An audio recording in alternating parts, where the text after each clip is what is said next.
Hey there, I'm Robert Pickering and welcome to my channel.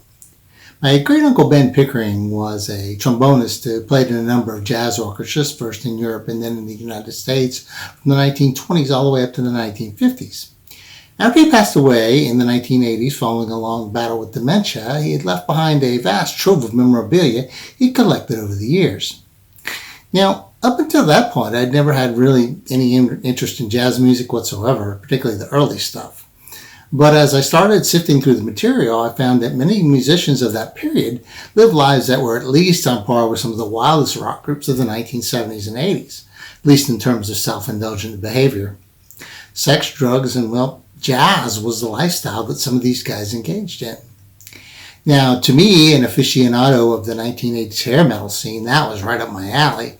And I also found, as I began to really delve into the subject, that I liked a lot of the music as well as very lively, and once you got into it, you could see how it appealed to so many people, especially so soon after the devastation of the First World War.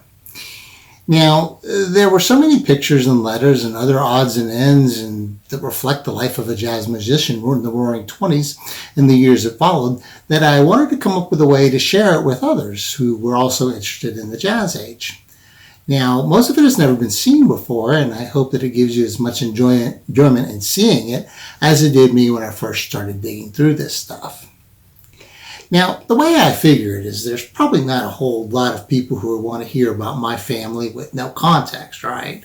So I decided to add in some context, how did this thing called jazz music come over from America to Europe, and what was the lifestyle really like? And so it could be pretty scandalous. I mean, I only met my uncle a few times and I only vaguely remember him. And as a small child, I remember this meek little old man holding my hand as he walked around the neighborhood with me. So imagine my surprise when I found out through the letters and pictures that he was quite a ladies' man, a playboy even, and lived a pretty raucous life. Now, this is what I hope to open up for you as I recount not only some of the more interesting details about Uncle Ben's life, but to open a window on the jazz age from a musician's perspective and give you some background on jazz music in its earliest days. Now, I should warn you ahead of time that I'm no expert in early jazz music. This has been a learning experience for me as well.